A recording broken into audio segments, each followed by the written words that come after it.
এখন মানুষের কাছে মুদ্রা গরুর গোশ খেতে পারবো হ্যাঁ কি না। আরে রুজি রুটি শিক্ষা চাকরি ব্যবস্থা কথা ভাবুন, কথা বুঝে আসছে। আপনার যা পছন্দ আপনার দেশ আপনাকে খাবার রাইট দিচ্ছে, আপনি খাবেন। শুধু একটা আতঙ্ক তৈরি করা, এই আতঙ্ক তৈরি করে দিয়ে ওই যে যত বড় বড় কোম্পানি আছে সে কোম্পানিতে যাতে এই গরুকে সাপ্লাই করা যায়, এটা একটা পরিকল্পনা। আর এই রাস্তায় আপনাকে প্রেশান করবে তারা। আপনি যদি এগুলোকে গুরুত্ব না দেন তাহলে দেখবেন ওরা আস্তে আস্তে প্রেশান করা থেকে পিছপা হয়ে যাচ্ছে। আমি আপনি গুরুত্ব দিচ্ছি বলেই তোরা আমাদেরকে বেশি প্রেশান। বাজারে যেতে হবে, যে দেখতে হবে, এবং পঞ্চায়েত থেকে সিস্টেম করে দিতে হবে বাজারে যে বাজারগুলো হয় সেই বাজারগুলোতে 14 বছরের কমে যেন কোনো গরু না নাবে, কোনো পশু যেন না আসে, এটা সরকারের দায়িত্ব নিতে হবে। 5 বছরের জন্য কেউ সরকার, কাল 5 বছরের জন্য অন্য কেউ সরকার।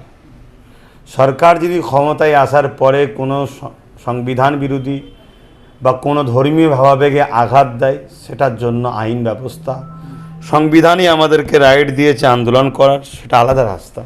সরকারিভাবে কোনো ঘোষণা দেওয়া হয়েছে বলে আমার জানা নাই। ধর্ম আপনার উৎসব আপনার কাছে যেমন, আপনার ধর্মীয় উৎসব করতে গিয়ে অন্য কারোর উপর ডিস্টার্ব না হয় সেটাকেও মাথায় রাখা দরকার। ব্যাপারটা হচ্ছে ভারতবর্ষে যত বড় বড় এই এক্সপোর্ট ইম্পোর্ট হয়, রপ্তানি হয় গরুর গোস্তর, সবটাই কিন্তু অমুসলিমদের, যত বড় বড় আছে। অ্যাকচুয়ালি এই যে গোরক্ষার নামে যা কিছু নাটক চলছে, আগেও বলেছি আজও বলছি, এটা হচ্ছে যাতে করে ওই কোম্পানিতে আরও বেশি করে গরুকে সাপ্লাই করা যায়। কারণ বাইরের দেশে এটা অনেক চড়া দামে বিক্রি। নাটক করতে গেছে, নাটক করে একটা সমাজের বুকে হাইলাইট তৈরি করছে। এই সরকারটাকে আনার পেছনে সব থেকে বড় দোষী হচ্ছে মমতা ব্যানার্জি। ইচ্ছা করেই সরকারটাকে এনেছে, তিলে তিলে তিলে তিলে আস্তে আস্তে বাংলায় বিজেপির মাটিকে শক্ত করে বিজেপির হাতে দলটা তুলে দিয়েছে। মুসলমানদের কুরবানি ঈদ, বিজেপি ক্ষমতায় আসার পরে বলছে কুরবানি বন্ধ, কি বলবেন? সরকারিভাবে বলছে না, কেউ পাবলিক বলছে, সোশ্যাল মিডিয়ায় দেখা যাচ্ছে। সোশ্যাল মিডিয়া অনেক কিছু হচ্ছে, মানুষকে আতঙ্ক ছড়াচ্ছে। আতঙ্ক হওয়ার কোনো ব্যাপার নেই। দেশের সংবিধান যে রাইট দিয়েছে সে রাইট অনুযায়ী মানুষ চলবে। আজ 5 বছরের জন্য কেউ সরকার, কাল 5 বছরের জন্য অন্য কেউ সরকার। সরকার যদি ক্ষমতায় আসার পরে কোনো সংবিধান বিরোধী বা কোনো ধর্মীয় ভাবাবেগে আঘাত দেয়, সেটার জন্য আইন ব্যবস্থা, সংবিধানই আমাদেরকে রাইট দিয়েছে আন্দোলন করার, সেটা আলাদা রাস্তা। সরকারিভাবে কোনো ঘোষণা দেওয়া হয়েছে বলে আমার জানা নাই। তবে হ্যাঁ, বিগত সময়ে আমার দেশের কিছু সিস্টেম ছিল, এই সিস্টেম অনুযায়ী করতে হবে। এটা আমরাও প্রতি বছরে বলে থাকি, আজও বলছি। পরিষ্কার পরিচ্ছন্ন বজায় রাখা, আপনার ধর্ম আপনার উৎসব আপনার কাছে যেমন, আপনার ধর্মীয় উৎসব করতে গিয়ে অন্য কারোর উপর ডিস্টার্ব না হয় সেটাকেও মাথায় রাখা দরকার। এবং ইসলাম এমন একটা ধর্ম যে ধর্ম রাস্তায় কোনো জিনিস পড়ে থাকলে সেটাকে তুলে নির্জনে ফেলে দেওয়াটাকেও এটাকে ইবাদত বলা হয়েছে। তো সে জায়গায় ঘিরে করুন, পরিষ্কার পরিচ্ছন্নতা রাখুন, স্যানিটাইজ করুন, ওখানে পাউডার ছড়ান, এই সিস্টেম করে রাখবেন। সেই অনুযায়ী যেমন প্রতি বছর আপনার ধর্ম পালন আপনি করছেন, ধর্মীয় কাজ আপনি করবেন।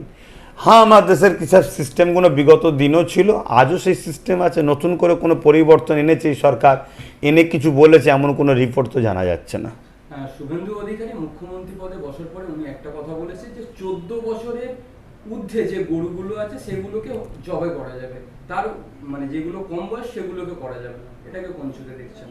একদিকে দাবি করছে গরু ওনাদের দেবতা, অর্থাৎ গোহত্যা বন্ধ করতে হবে, অন্যদিকে বলছে 14 বছরের যেগুলো বেশি বয়স আছে সেগুলোকে জবাই করা যাবে। অ্যাকচুয়ালি ব্যাপারটা হচ্ছে ভারতবর্ষে যত বড় বড় এই এক্সপোর্ট ইম্পোর্ট হয়, রপ্তানি হয় গরুর গোস্তর, সবটাই কিন্তু অমুসলিমদের, যত বড় বড় আছে। অ্যাকচুয়ালি এই যে গোরক্ষার নামে যা কিছু নাটক চলছে, আগেও বলেছি আজও বলছি, এটা হচ্ছে যাতে করে ওই কোম্পানিতে আরও বেশি করে গরুকে সাপ্লাই করা যায়। কারণ বাইরের দেশে এটা অনেক চড়া দামে বিক্রি হয়। আর গরুর গোস্তের মধ্যে মেডিকেল যেটা সায়েন্স জানাচ্ছে 7 ধরনের মানুষের যে প্রোটিন এগুলো দরকার, সেটা একটার মধ্যেই সব কিছু পাওয়া যায়। তাহলে সেই জায়গাতে এমন একটা কথা বলছে, তাহলে আপনাকে বাজারে যেতে হবে, যে দেখতে হবে, এবং পঞ্চায়েত থেকে সিস্টেম করে দিতে হবে বাজারে যে বাজারগুলো হয় সেই বাজারগুলোতে 14 বছরের কমে যেন কোনো গরু না নাবে, কোনো পশু যেন না আসে, এটা সরকারের দায়িত্ব নিতে হবে। সরকার তার প্রশাসন তার লোক দিয়ে করবে সেগুলো। তবে এটা একটা হাস্যকর কথা। বিভিন্ন জায়গায় পশু নিয়ে যাওয়ার পথে বাধা দিচ্ছে বা নিয়ে ছেড়ে দিচ্ছে, কি বলবেন? এটা আগেও হয়েছে, এখনও হচ্ছে।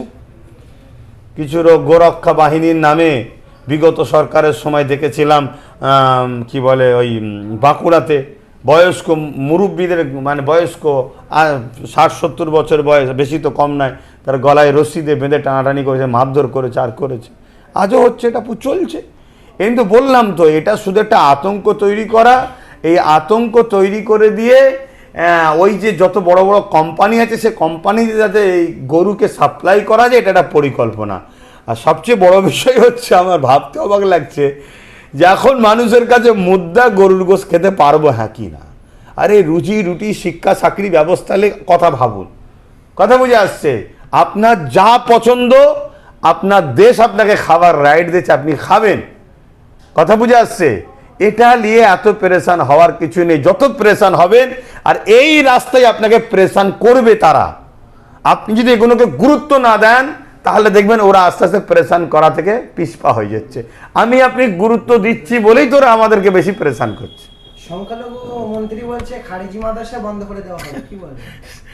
সে হয়তো জানে না খারিজি মাদ্রাসা কাকে বলে, কাকে করেছে আমি জানি না, আমি তো দেখার সময় পাইনি, অসুস্থ রয়েছি, এখনও অসুস্থ আছি।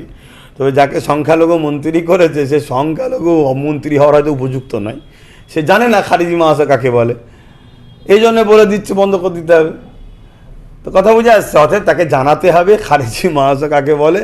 সে যখন জেনে যাবে, সে তখন বলবে মাদ্রাসা কোনো ভালোভাবে চলুক, আমার সমস্ত রকম সুযোগ সুবিধা দেওয়া থাকবে।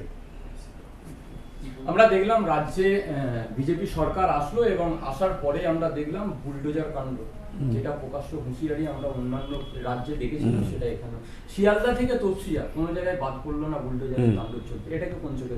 যেসব এলাকায় হয়েছে সেই সব এলাকার মানুষের উচিত হবে এই সরকারের বিরুদ্ধে হাইকোর্ট করা, কেস করা, কথা বুঝে আসছে। কেন সরকার তখন বসেছিল কি আমি জানি না, বসার আগে যদি কেউ জুলুম অত্যাচার করে থাকে, তাহলে তো এই সরকারের আগে ক্যানিংয়ে হাজার হাজার বাড়ি বোল্ডোজার দিয়ে বিগত সরকারের গুন্ডা বাহিনীরা ভেঙেছে। অতএব বোল্ডোজার তো অনেক আগে থেকেই বাংলায় চলছে। অতএব কোনো রকম সংবিধান বিরোধী কাজকে যেমন শাসকও যদি করে সেটাও অন্যায়, সাধারণ পাবলিক করলেও অন্যায়, অন্যায়টা সমান। অতএব কেউ যদি এই বুলডোজার দিয়ে সন্ত্রাসী করে, সমাজবিরোধী কাজ করে, সংবিধান বিরোধী কাজ করে, তার বিরুদ্ধে কেস হওয়া দরকার, আইন হওয়া মানে তাদের বিরুদ্ধে মামলা হওয়া দরকার। আমরা তো দেখেছিলাম ভোট প্রচারে যোগী আদিত্যনাথ প্রকাশ্যে বুলডোজার দেখিয়ে বলেছিল, আমরা যদি ক্ষমতায় আসি আমরা এই বুলডোজার রাস্তা করার জন্য নয়, আমরা এটা অন্য কাজে লাগাবো। তারই কি আসল করছে? হ্যাঁ, হতে পারে। তো এমনি ওনার নাম বুলডোজার বাবা। আর মানুষের আজকে পশ্চিম বাংলার হয়তো 50% মানুষ চাইছে বুলডোজার চলুক, তাই এদেরকে সরকার করেছে। যাদেরকে আপনি এতদিন ধরে ভাই মনে করতেন, আপন মনে করতেন, তারাই চাইছে বুলডোজার চলুক। তা আপনার ভাইয়েরা যখন চাইছে বুলডোজার চলুক, তা আপনি আর দাঁত খেলে কী করবেন? বুলডোজারের তলায় শুয়ে পড়ুন। প্রাক্তন মুখ্যমন্ত্রী রাজ্যের কলকাতা হাইকোর্টে কালকে কোর্ট করে, কিভাবে দেখছেন? প্রাক্তন মুখ্যমন্ত্রী মমতা ব্যানার্জি নাটক করতে গেছে, নাটক করে একটা সমাজের বুকে হাইলাইট তৈরি করছে। এই সরকারটাকে আনার পেছনে সব থেকে বড় দোষী হচ্ছে মমতা ব্যানার্জি। ইচ্ছা করে সরকারটাকে এনেছে, তিলে তিলে তিলে তিলে আস্তে আস্তে বাংলায় বিজেপির মাটিকে শক্ত করে বিজেপির হাতে দলটা তুলে দিয়েছে। এই শর্তে ওনাকে 15 বছর জন্য মুখ্যমন্ত্রী রাখা হয়েছিল।